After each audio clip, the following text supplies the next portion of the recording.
Abrirem suas Bíblias no Evangelho de Nosso Senhor Jesus Cristo segundo João, no capítulo 12. A voz de Deus, João 12, 27 a 33.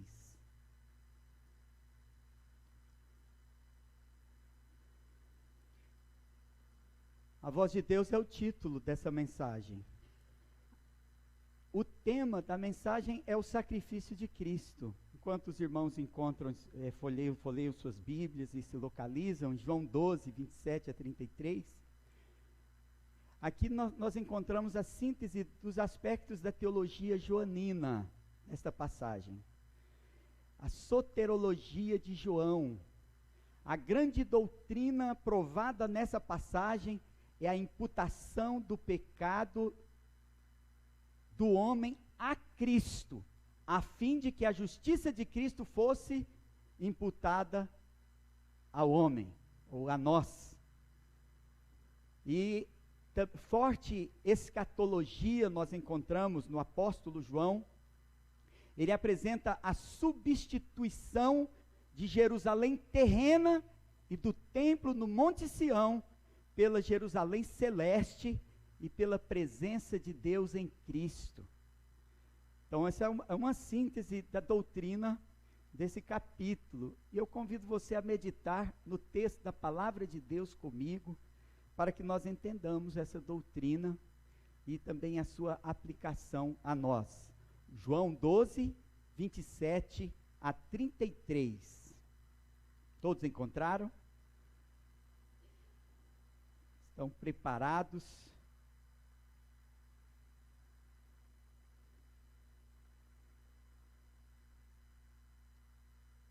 Diz a palavra do Senhor: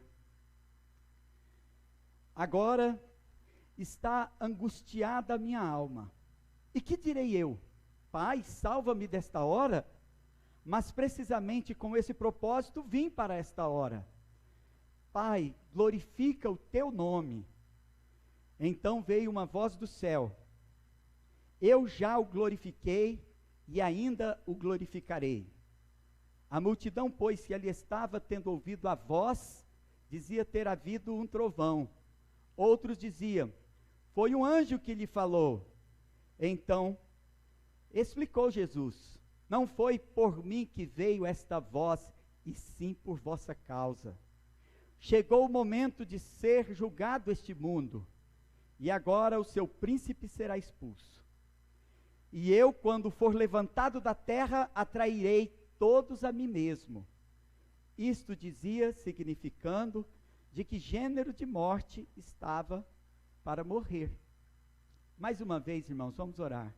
Senhor Deus e Pai, obrigado, Senhor Deus, por esta palavra. Que o Senhor continue, Senhor, falando essa palavra ao nosso coração, nos trazendo iluminação para a compreensão do mistério aqui revelado a nós, ó Deus, pela palavra. Nós sabemos que o homem pode conhecer a Tua palavra se o Senhor Deus quiser revelar os seus mistérios pelo Espírito Santo. Senão ele lê e permanece ignorante. E entendendo também, rejeita a palavra, ou rejeitará de lábios, ou com a sua própria atitude, rejeitará a palavra da verdade, que servirá para ele não mais do que o sonido de um trovão, ou vozes sem sentido. Mas fala, Senhor Deus, a Tua palavra ao nosso coração nessa noite, nos transformando e nos moldando por nosso Senhor Jesus Cristo. Amém. Amém.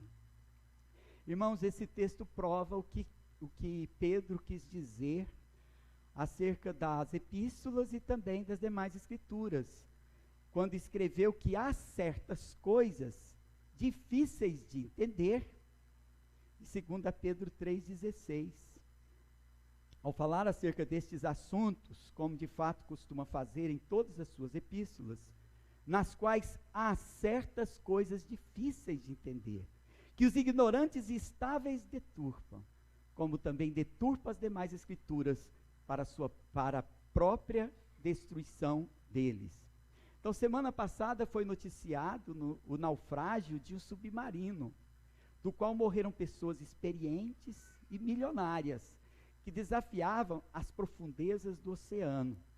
há profundidades que não podem ser completamente exploradas e desafiam a ciência e o poder do dinheiro, com suas soberbas presunções, mas isso não deve nos abalar. Provérbios 29 e 23 diz: a soberba do homem o abaterá, mas o humilde de espírito obterá honra. Então Deus desvenda os seus mistérios aos humildes de coração, permitindo-lhes alcançar a profundidade onde permanecem os tesouros escondidos. Então, mais desejáveis. A igreja, ela é a comunidade que compartilha tesouros espirituais. Mas a Bíblia não seria um livro inspirado se não desafiasse o entendimento finito dos seres humanos. Então, não por vontade humana, mas pelo poder de Deus que usa seus mensageiros, os quais são seres humanos, movidos pelo Espírito Santo, conforme Pedro afirma, falando da revelação das Escrituras pela vontade de Deus, a qual serve de candeia para clarear corações em trevas tenebrosas. 2 Pedro 1, 20 e 21 diz: temos assim tanto mais confirmada a palavra profética, e fazeis bem em atendê-la, como uma candeia que brilha em lugar tenebroso, até que o dia clareie e a estrela da alva nasça em vosso coração.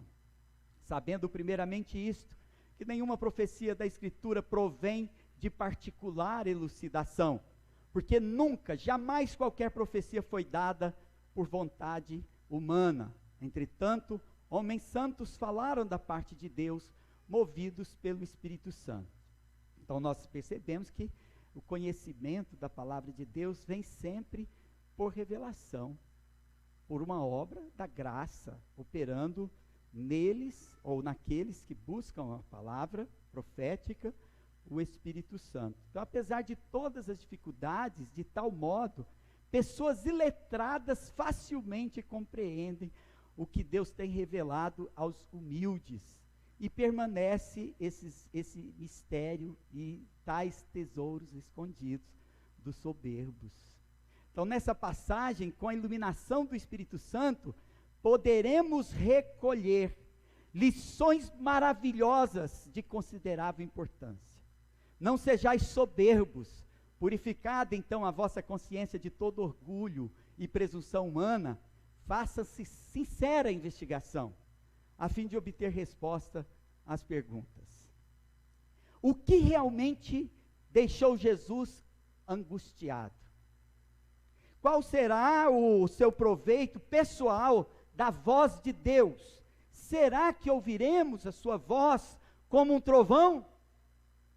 Então a voz de Deus Pai foi dirigida ao Filho, nesse momento, conforme descrito nessa passagem bíblica, mas também foi ouvida pessoalmente pelos discípulos e por uma grande multidão, a fim de que o verbo divino fosse conhecido. A voz de Deus soou como um trovão para muitos, mas ela veio por nossa causa. Então ouçam a voz de Deus claramente. Primeiro, cumprir o seu propósito.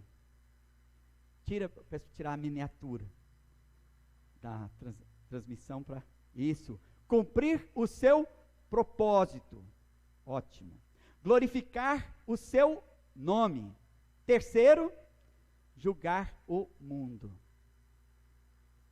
Cumprir o seu propósito, glorificar o seu nome, julgar o mundo. Primeiramente, então, o Filho de Deus veio cumprir o seu propósito. Vamos ler novamente, João 12, 27, já no começo, no parte A. Diz: agora está angustiada a minha alma. Esta declaração difere de muitas outras, por informações quanto à natureza humana de Jesus, a qual teve coragem de assumir em conversa com seus discípulos que estava angustiado. O que podemos compreender bem na prática, em nossas experiências e emoções humanas, porque muitas vezes falamos das nossas angústias com os nossos amigos e irmãos. Foi isso que o Filho de Deus fez. O que é emocional e espiritualmente saudável. Jesus não fingia como os hipócritas. O propósito de Jesus vai muito além das aparências. Muita gente está em confusão por não compreender a via dolorosa do Cristo, angustiado diante da morte. Como isso pode ser explicado? Aquele que pôde curar doentes, expulsar demônios, comandar os ventos e as ondas do mar, agora ele está em grande agonia e angustiado. Sua fraqueza diante da morte foi tão expressiva que aparentemente foi maior do que a de muitos mártires, os quais demonstraram mais calma do que o Filho de Deus. Sua perfeita humanidade aqui, irmãos, é provada nessa demonstração de fraqueza necessária para um propósito, a morte de Cristo.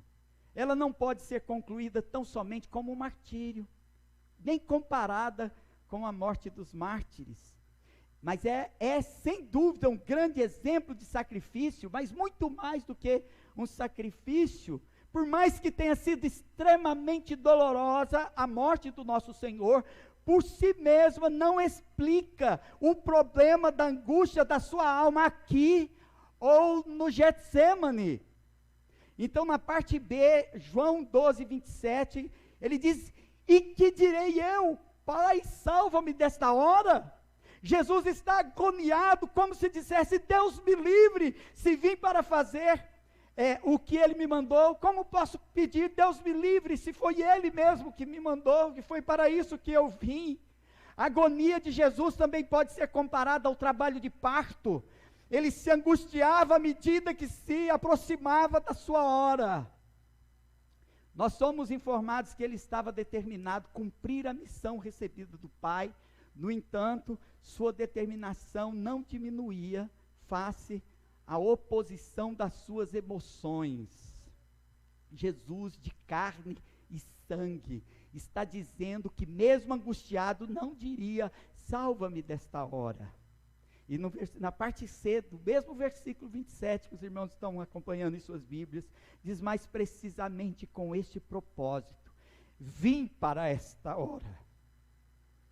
Queremos entender qual é o propósito de ter vindo ao mundo para esta hora. Não era tão somente uma angústia, como de um condenado no corredor da morte. Não era tão somente um sacrifício, sofrer até morrer pendurado numa cruz. Este era o sacrifício com um propósito. Nós vamos entender o propósito de sua encarnação para esta hora. Primeiramente, com foco na angústia do nosso Senhor. A gente treme diante da necessidade de sacrifício, pois se não for difícil, não é sacrifício. Por isso não foi algo fácil ou simples mesmo para Jesus. Na verdade foi um sacrifício terrível, porque Jesus assumiu a forma humana, pôs-se em nossas condições para que cumprisse o seu propósito. Não foi algo que se tornou fácil, como alguns pensam, porque ele era o Filho de Deus. Não foi como um esporte ou divertimento para o nosso Senhor. Se fosse assim, não serviria para satisfazer a justiça de Deus. Se não fosse um sacrifício, mesmo para o Filho de Deus. Então, muito pelo contrário, os sofrimentos de Cristo multiplicaram-se pelo número de todos os eleitos. Multiplicaram-se os severos tormentos que ele suportou por nossa conta.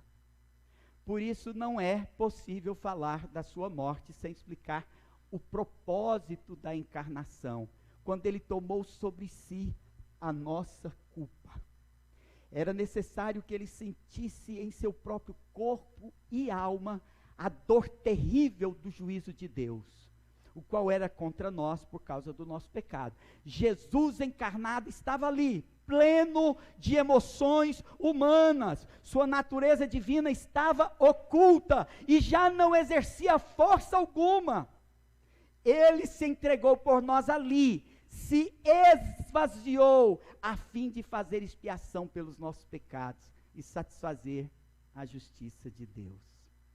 Jesus se submeteu como um cordeiro levado ao matadouro, conforme em Atos 8:32, Filipe interpreta o texto de Isaías 53:7. Ele foi voluntário para sofrer por nossos pecados e morrer em nosso lugar, mas temia e agonizava, embora não fosse constrangido.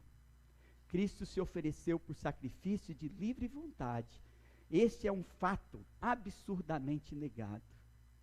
Quando não existe submissão às Escrituras, então sobram invenções na cabeça dos orgulhosos sobre a pessoa e obra de Jesus. Então, algumas heresias negam a perfeita divindade de Jesus, outras negam a perfeita humanidade do nosso Redentor. Assim como muitos cristãos negam que a realidade, né, enquanto Cristo sofreu, ele não diferiu de todos os homens, senão por um fato. Já ouvi muitos já responderam: sem pecado. Enquanto ele morria por nossos pecados, ele só diferia de nós por um fato. Ele estava pleno da sua humanidade, perfeitamente, emocionalmente, corporalmente encarnado. Diferia de nós nesse fato, sem nunca ter pecado.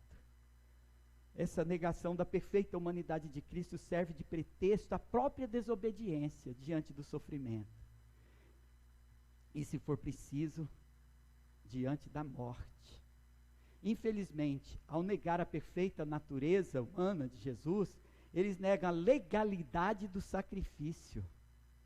E eles declaram nulo o poder da ressurreição e da vida eterna em suas mãos. Será o exemplo do Filho do Homem aplicável a nós, pecadores, depois desse conhecimento que nós temos a partir dessa expressão, a angústia do Senhor Deus, de alma? Sim, as Escrituras nos ordenam imitá-lo, irmãos. Então Jesus assumiu aos discípulos que estavam angustiados, ele assumiu a fraqueza de sua humanidade, enquanto tem pessoas que parecem que querem ser melhores do que Jesus, porque elas escondem as suas angústias, as suas fraquezas, porque são hipócritas. A fim de parecer aos homens que são fortes, mas a força da nossa humanidade e a perfeita humanidade de Jesus nos ensina isso. É superar a hipocrisia e assumir nossa angústia. Aprendamos com Jesus a proteger os nossos irmãos com as nossas próprias vidas, mesmo que tenhamos que sofrer angústias por sua causa. Infelizmente, irmãos, nem sempre é assim. No mundo que as pessoas estão escondendo as suas fraquezas, as suas angústias, elas pensam que com isso vão diminuir as suas próprias angústias e sofrimento, enquanto impõem aos outros angústia e sofrimento. Dificilmente alguém abrirá mão do seu conforto em prol da vida de outra pessoa. E mais dificilmente ainda alguém vai morrer para salvar alguém. Jesus não era desses, definitivamente. Ele não permaneceu no conforto. Ele enfrentou o perigo. Definitivamente, este é o caso do nosso Senhor Jesus. E ele fez isso em sua perfeita humanidade. E mais adiante vai ser ensinada a imitação de Cristo na sua perfeita humanidade. Pois ele anunciou que ele estava angustiado à medida que era chegada a hora de morrer pelos nossos pecados.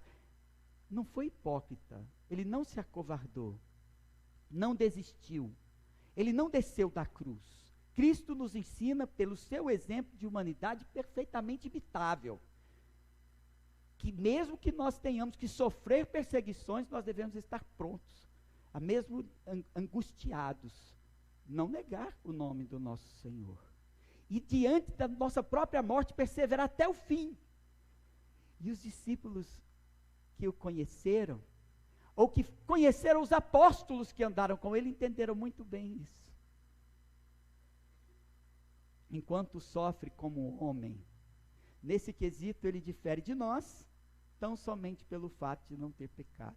Isso é de fato, quanto à natureza. Mas e quanto à sua obra?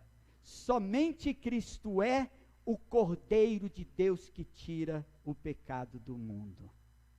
Os homens, eles devem igualmente temer e agonizar por causa de seus próprios pecados. Imitar a coragem de Jesus e a sua obediência de forma determinada e destemida, com firmeza. Filipenses 2,5 diz assim: tende em vós o mesmo sentimento que houve também em Cristo Jesus. Então, Cristo sofreu por nossos pecados, e com ele devemos igualmente lutar contra a morte e o pecado, porque Cristo não sofreu como Deus, mas como homem. Conforme explica Paulo, escrevendo ainda aos Filipenses, no capítulo 2, no versículo 6 a 8, ele diz assim: pois ele, subsistindo em forma de Deus, não julgou com usurpação o ser igual a Deus, antes a si mesmo se esvaziou, assumindo a forma de servo, tornando-se em semelhança de homens e reconhecido em figura humana, a si mesmo se humilhou, tornando-se obediente até a morte, e morte de cruz. Então nós, no Espírito de nosso Senhor Jesus Cristo, imbuídos do mesmo sentimento, nós também temos de ser perseverantes até a morte. Porque entendemos que o exemplo de Cristo se aplica a nós, porque Jesus nos ensina a fazer o que for necessário e não nos esquivar quando as coisas não estão fáceis. Porque às vezes as coisas não vão ser fáceis para nós. Perseverar no propósito de Deus e na firmeza da nossa fé como servos de Deus. Isto em obediência, imitando a obediência de Cristo, mesmo quando riem de nós, mesmo quando nos insultam, mesmo quando nos atacam pelas costas, nos invejam e nos perseguem por inveja. Imitemos a Jesus, que se angustiou, sim, mas ele foi obediente até a morte. Assim, todas as nossas emoções devem ser reguladas pela nossa obediência à justiça de Deus. Se a hora da morte não causasse nenhuma inquietude no Filho de Deus, ela não seria aplicável a nós. Mas cada um de nós pode angustiar-se e não se acovardar. Então, no exemplo de Cristo, recobramos ânimo para segui-lo na fraqueza da nossa carne, que treme diante da morte. Mas que isso não nos impeça de nos tornarmos soldados do nosso general Jesus, na luta contra a morte e o pecado. Amém.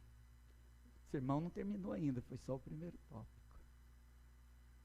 Em segundo lugar, o Filho de Deus veio para glorificar o seu nome, glorificar o nome do Pai, ou glorificar a Deus. Então, no versículo 28, Pai, glorifica o teu nome, disse nosso Senhor Jesus. Então veio uma voz do céu: eu já o glorifiquei e ainda o glorificarei. Então nós temos a percepção de um grande mistério a se desdobrar aqui.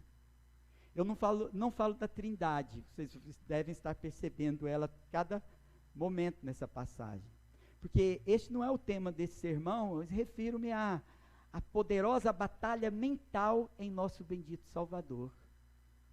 Ser humano, encarnado. Nós podemos perceber, se tivermos uma pequena concepção de sua profundidade, intensidade, investigando aqui a expressão agonizante de Jesus, lida lá na primeira expressão do capítulo 12, versículo 27, agora está angustiada a minha alma. Seguida da pergunta, e que direi eu? Direi a oração que a minha carne e sangue sofredores pede? Pai, salva-me desta hora. segue a oração de uma declaração mansa feita pelo nosso Senhor. Ainda no verso 27, na parte dele, diz assim: mas precisamente com este propósito vim para esta hora. Então essa é a oração de uma vontade perfeitamente submissa. Ele vai fazer semelhante oração também no Getsemane. Mas isso vai ficar para outro sermão, não é? No versículo 28, na parte A, ele diz: Pai, glorifica o teu nome. O que tudo isso significa? Certamente só pode haver uma resposta. Uma luta dentro do peito do nosso Salvador. Uma luta entre a vontade da carne e do sangue e a vontade de Deus. Porque nós já vimos que Jesus era um homem dotado de sentimentos naturais. Ele poderia sofrer como sofreu. E como sofre todo homem. Ele era capaz de sofrer. Por isso era 100% perfeita a sua humanidade. No entanto, esta luta ocorre no peito do Santo Filho de Deus, sem pecado. Ele venceu por nós a batalha da cruz, a fim de nos salvar dos nossos pecados.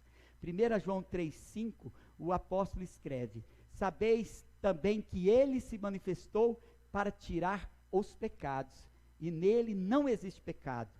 Todo aquele que permanece nele não vive pecando. Todo aquele que vive pecando não o viu nem o conheceu.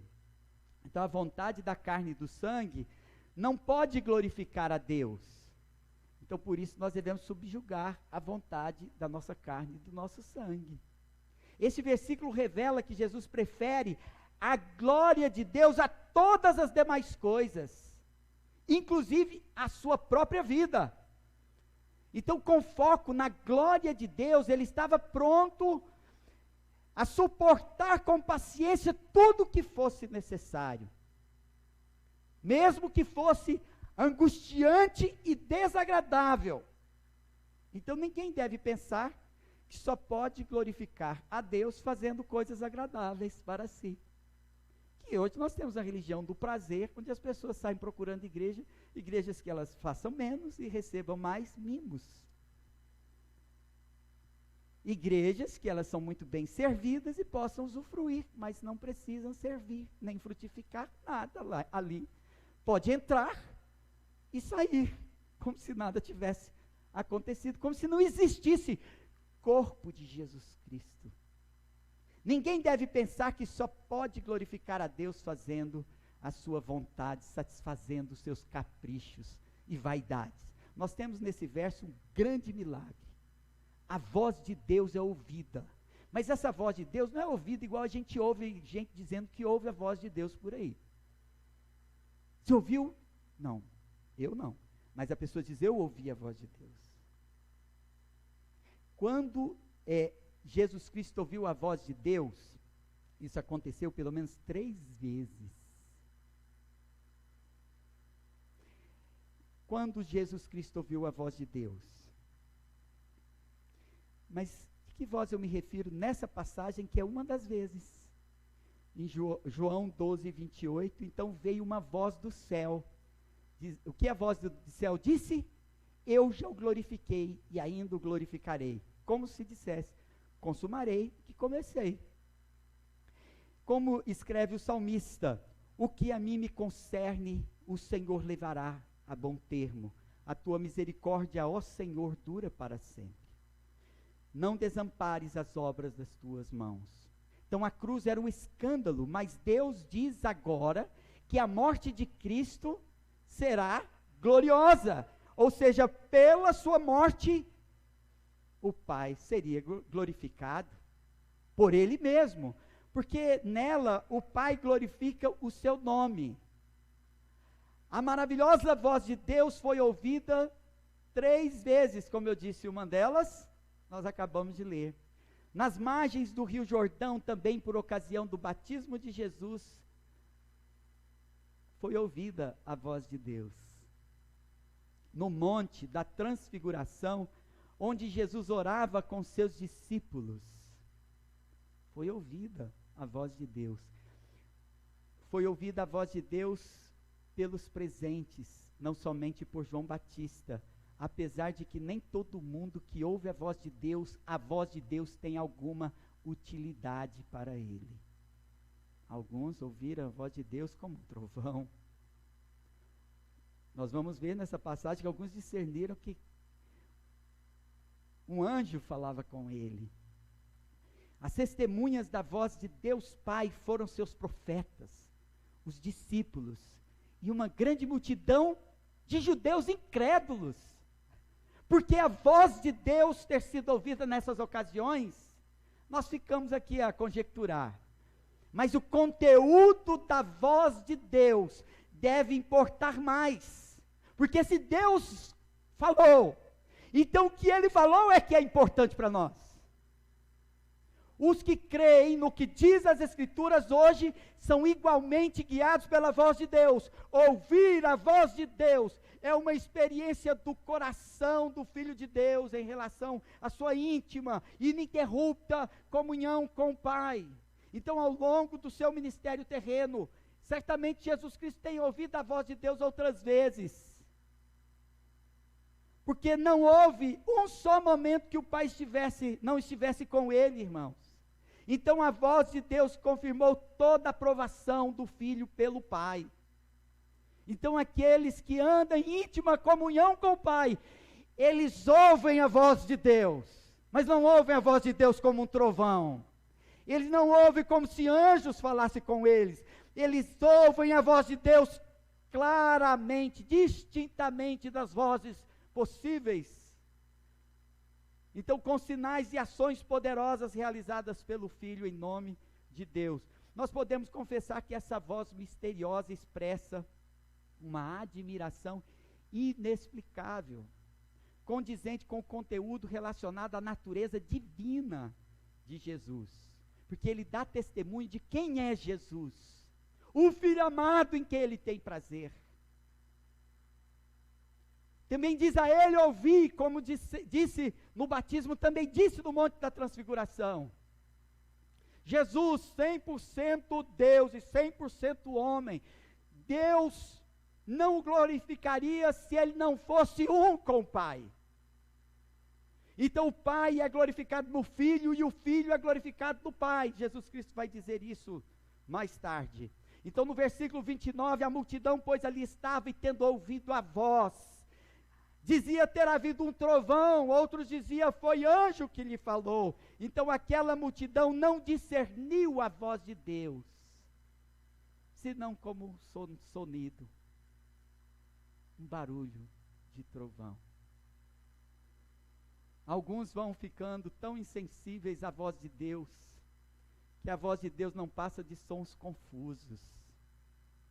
Ele não discerne a voz de Deus distintamente, e nem se apropria do que ele tem pronunciado. Veja que outros diziam, foi um anjo que lhe falou. Eles estavam menos impassíveis, eles eliminaram muito da majestade da voz de Deus. Então naqueles dias, Deus Pai, na pessoa do Filho, falou-lhes com absoluta clareza o Evangelho, exibiu poder, abalou o céu e a terra, mas muitos não creram. Igualmente são aqueles que não se deixam afetar tão pouco pela sua doutrina, como se ela procedesse de um homem mortal. Quantos consideram a palavra de Deus como sendo confusa, bárbara, porque não atende o seu gosto refinado? Infelizmente, para muitos, a pregação da palavra de Deus não passa da voz de um trovão.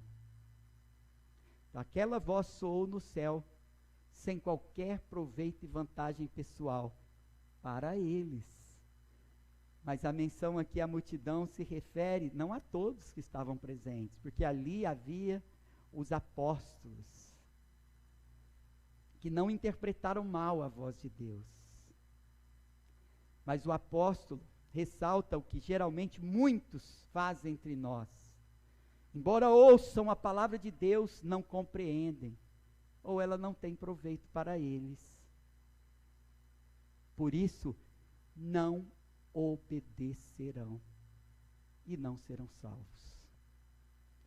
No versículo 30 de João 12 diz: então explicou Jesus: não foi por mim que veio esta voz, sim por vossa causa.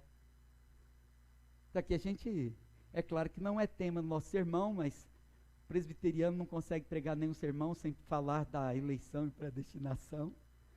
Ainda que a voz de Deus ecoe como um trovão, ela vai alcançar salvificamente somente aqueles a quem ela foi endereçada. Jesus não tinha necessidade de ser fortalecido, mas muitos ali tinham também. Permanece atenta que a voz, nós às vezes, nós pensamos que outros têm necessidade dessa voz, mas às vezes essa voz é para nós mesmos. Ou às vezes nós ouvindo a voz, nós desprezamos e vamos continuar desobedecendo a voz de Deus. Porque certamente ela não veio para nós, que somos, se somos filhos, se formos filhos da perdição. Nosso Senhor ouviu claramente essa voz com os seus discípulos e reverteu essa voz a eles. E Ele reverte essa voz a nós. Cristo não carece de um sinal externo. Existe aqui uma reprovação indireta, porque às vezes nós somos tão duros como uma pedra. E certamente, Deus não vai ceder aos caprichos e gostos da nossa incredulidade, da nossa hipocrisia, presunção. Ele vai falar o coração de quem Ele quiser falar.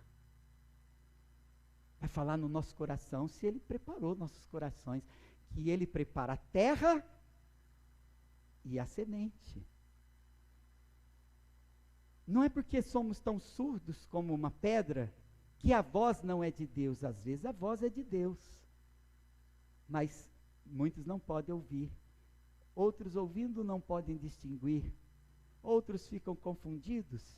Se Deus fala por nossa causa, então não podemos nos esquivar por ingratidão, por covardia, mas nós devemos ouvir a voz de Deus e não endurecer os nossos corações. O que não glorifica a Deus no presente, não receberá nada, mercê da glória dele no futuro, e deve ser considerado desprezível para nós. Às vezes nós ficamos indispostos para fazer até o que nos dá prazer, mas se fosse preciso, a fim de buscar a glória de Deus, nós deveríamos estar dispostos a fazer o que preciso fosse, fazer algo para Deus. Por isso que nós buscamos conhecer a Deus. Nosso desejo de estudar a lei de Deus e conhecer, claro, a sua vontade para cumprir, ainda que nos causasse angústia ou desconforto. Então, a norma dos nossos desejos deve ser buscar a glória de Deus. Isso só acontece nos regenerados, a ponto de deixar as outras coisas em segundo lugar. Hoje tem muitos irmãos aqui que deixaram outras coisas em segundo lugar para estar aqui. Mas também tem gente que só está aqui porque não apareceu nada melhor para fazer. Ou está esperando passar uma chuva para, quem sabe, buscar abrigo em outro lugar. A glória de Deus para nós compensa mais que todas as recompensas e satisfações na vida. A voz de Deus é tão interessante para nós. Reunir com os nossos irmãos para glorificar a Deus é importante para nós, porque nós ouvimos agora Deus falar. Eu já o glorifiquei e ainda o glorificarei. Então, escolher este lugar foi uma grande escolha para você que está aqui hoje, porque a voz de Deus é melhor do que comer o melhor prato nos melhores restaurantes, ou desfrutar de banquetes. A companhia de Deus é melhor do que qualquer companhia em qualquer festividade. Reunir familiares e amigos não é melhor do que estar entre amigos e irmãos para ouvir a voz de Deus. Pois o que no mundo pode ser melhor do que a glória de Deus, do meu Senhor? Então há uma fonte de conforto aqui para todos os verdadeiros servos de Deus, que nunca deve ser negligenciada. Que o conflito interno da alma não é necessariamente pecaminoso, porque todos nós o tempo todo somos tentados e provados, mas ceder à vontade da carne e do sangue será desprezar a vontade de Deus e negligenciar o nosso dever de glorificar o seu nome. É grave. Por isso, quebrar o dia do Senhor é gravíssimo. Sempre haverá no nosso interior um conflito entre a carne e o espírito. Por quê? Porque a carne não quer glorificar a Deus. Glorificar a Deus é de Deus para Deus mesmo. Se nós não nos santificarmos, não jejuarmos, não orarmos, não estudarmos a palavra de Deus, cada dia mais nós vamos criar objeções e dificuldades, e será ainda mais difícil orarmos, jejuarmos, estudarmos a palavra de Deus, nos reunirmos.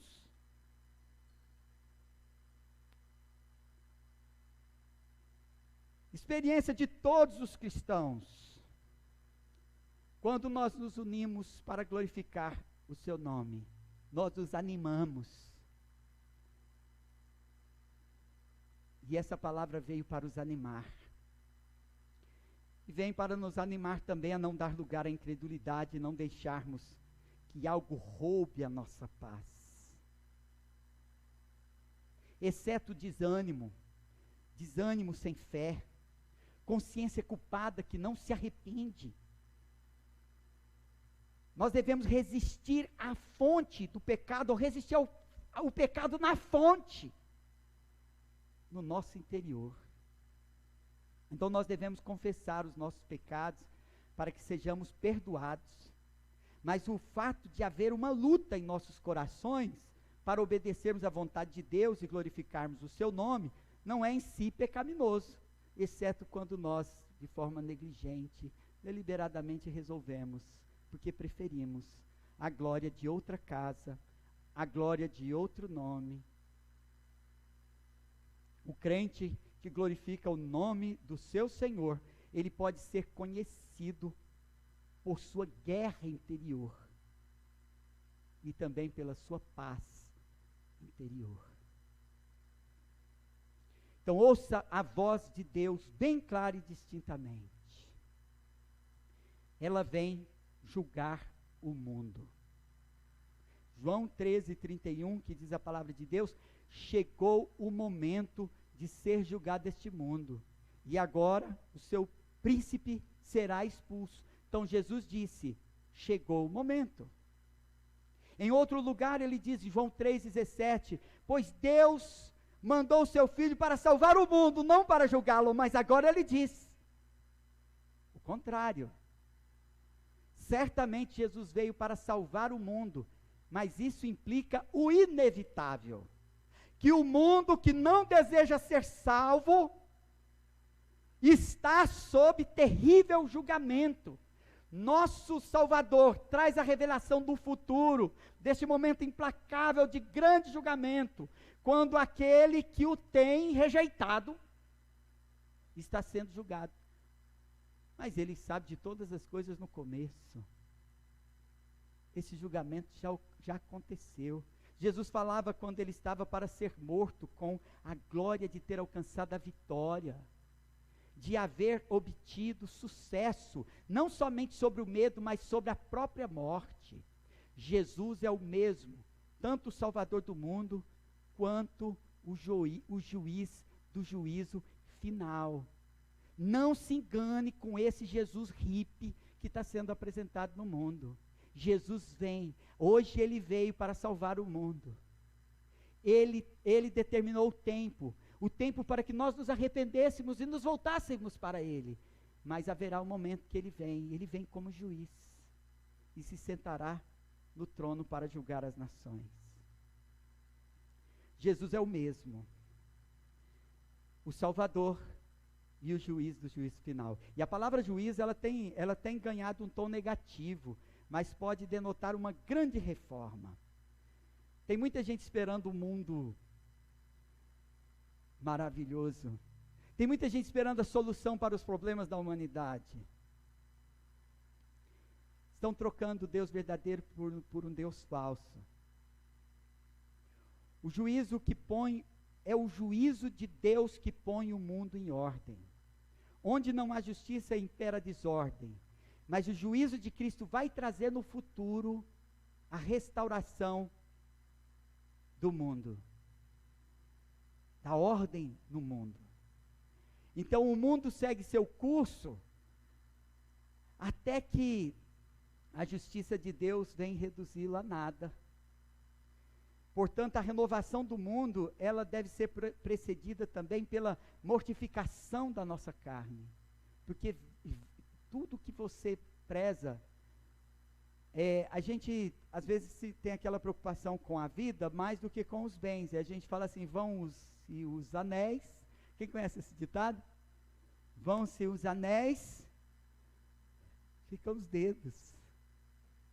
Mas Jesus Cristo não tem nada a ver com isso. Ele disse que se você perder uma mão, é melhor entrar maneta no reino do que com as duas mãos ir para o inferno.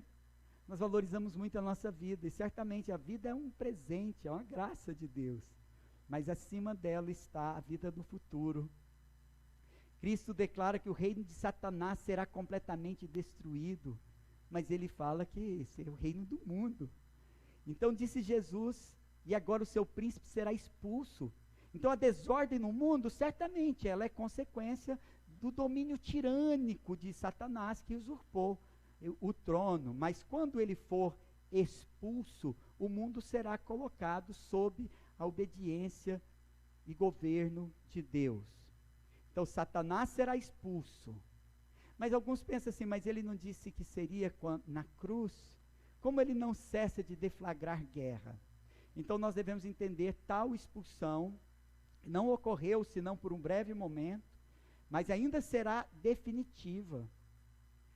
No entanto, já o efeito da morte de Cristo se manifesta diariamente, porque ele é rei, já reina em nossos corações, quer dizer, no coração daqueles que foram alcançados pelos benefícios da sua morte. Na vida desses, Satanás já foi expulso, e Cristo reina. No versículo 32 diz assim, e eu, quando for levantado da terra, atrairei todos a mim mesmo. Então segue o método pelo qual o juízo será conduzido. Quando eu for levantado, então Cristo sendo levantado na cruz, congregará a si todos os irmãos, a fim de que ele os eleve ao céu. Então o evangelista diz que Cristo ressaltou a maneira da sua morte aqui, com um significado indubitável, que a cruz seria como o carro, por meio do qual Cristo nos transportaria para o seu reino, para a sua companhia. Todos nós temos que passar, temos que nos dobrar diante da cruz de Cristo. E quando a gente fala isso, obviamente, é diante de tudo o que ela significa. Conclui-se que Cristo, na sua morte, foi arrebatado da terra, mas ele não perdeu o interesse por ela. Então, ao contrário, ele manteve seus olhos fixos na terra e atraiu para si aqueles que mantêm os seus olhos fixos nele, no Cristo crucificado. Ele diz que sua morte, ela não nos separaria, mas a cruz seria o meio de arrebatar da terra para o céu.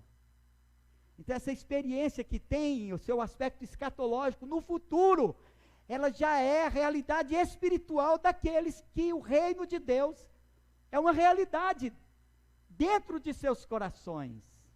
Ele diz, atrairei todos a mim. É óbvio, irmãos, que a palavra todos aqui não deve ser entendido como sendo todo mundo, né? Desde criança eu falava assim, quando alguém falava todo mundo, eu falava todo mundo não. Aí como assim, Bernache, Espita, Bianca, mas quem são essas pessoas? Certamente não é todo mundo, porque você está falando aqui e essas pessoas não estão aqui. Então não é para todo mundo, quer dizer, menino enjoado desde pequenininho, né? Então é óbvio que ele estava significando a sua graça universal, que a igreja congrega igualmente judeus e gentios, todos os povos. Calvino interpreta assim, Crisóstomo, Agostinho, em concordância com todos os manuscritos gregos. Segundo Jesus já havia dito em João 10,16, ainda tenho outras ovelhas, não deste aprisco, a mim convém conduzi-las, elas ouvirão a minha voz, então haverá um rebanho e um pastor.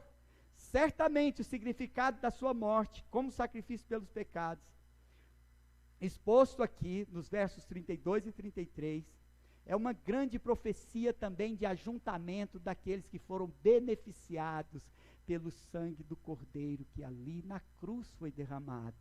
Não se trata de uma opinião, mesmo que fosse honesta.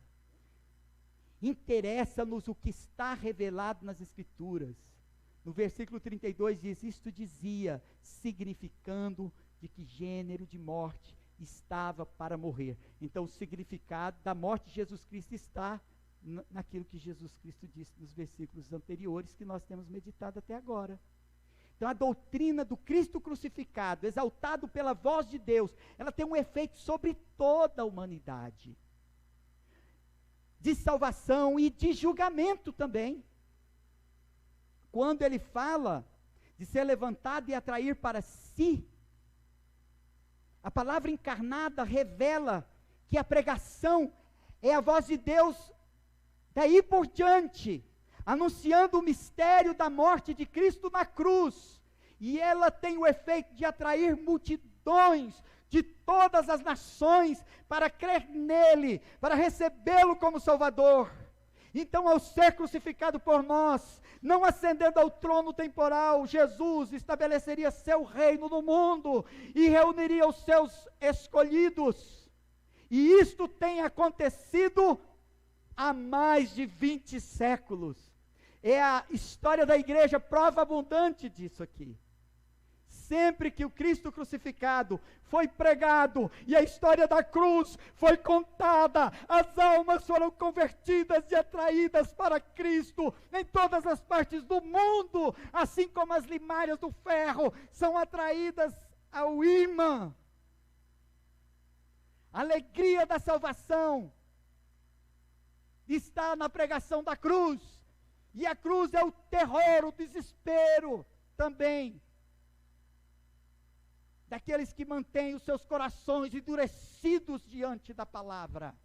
Nenhuma voz é tão poderosa como a pregação da verdade sobre Cristo crucificado, a qual não precisa de cor, nem de linguagem. A profecia ainda não está esgotada, a realização será completa. A pregação como voz de Deus continuará em uma categoria escatológica, apocalíptica, aterradora, provocando alegria da salvação em alguns, e desespero, e um sentimento de morte iminente, e de justa condenação para todos aqueles que rejeitam a palavra da verdade, a salvação em Cristo crucificado. Chega o dia do fim, que todo joelho se dobrará diante do Cordeiro de Deus. Toda língua confessará para a glória de Deus Pai. Aquele que foi levantado na cruz se sentará no trono da sua glória. E diante dele serão reunidas todas as nações, e seus amigos e inimigos também estarão lá, cada um à sua ordem. Todos cairão de joelhos e confessarão com a sua própria língua que Jesus Cristo é o Senhor. Mas infelizmente, para muitos, este dia será o dia do juízo final. Haverá o dia de todos serem puxados dos seus túmulos e conduzidos diante do tribunal de Cristo. Nesse dia, felizes aqueles que serão postos à sua direita. A voz de Deus soou como um trovão para muitos, mas ela veio por nossa causa.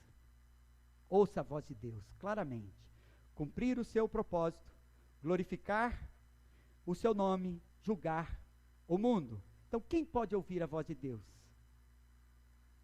Ouvir a voz de Deus e sair do pecado, do mal e da morte. Eu não me refiro simplesmente a ser capaz de ouvir a voz de Deus porque não é surdo, mas ouvir a sua voz e jamais confundi-la com voz de anjos, ou com o sonido do trovão. Ouvi-la de tal forma clara e salvífica. Não levantar a mão para mostrar ao mundo quem você é, mas depois você mostrará ao mundo em que você vai se tornar. Arrepender-se de seus pecados, ter a convicção do seu chamado, para ser um discípulo de Jesus, ter a consciência de que Cristo morreu por nós na cruz e já nos libertou. Por isso nós podemos obedecer à voz de Deus. Essa voz veio por causa de nós. Quando ele estava chegando a hora de sorver o cálice todo, ele voluntariamente se ofereceu, ele não desistiu, ele não desceu da cruz, por um castigo tão severo sobre ele. Nós percebemos quão imundos e nojentos são os nossos pecados. E são assim aos olhos de Deus. Olha a sua morte dolorosa, mas foi um ato de sua livre graça. Esse foi o alto preço pago para a satisfação da justiça de Deus, para remissão, pagamento da nossa conta, ao grande Deus santo e soberano, temível em poder, grande em glória, bondoso e justo, aquele que demandou terrível punição sobre seu Filho unigênito para a remissão dos nossos pecados. Qual foi o propósito de Cristo morrer pendurado numa cruz? Diante do juízo de tão grande condenação, mas nenhum de nós vai morrer sem passar, no mínimo, algum senso de pesar e de sofrimento. Assim, Cristo também, ele não tinha, na sua humanidade, ele não tinha a dureza, ele não tinha um coração duro como pedra ou ferro. Ele tinha um coração de carne, coração do nosso Senhor. E diante do sofrimento, ele foi obediente até a morte.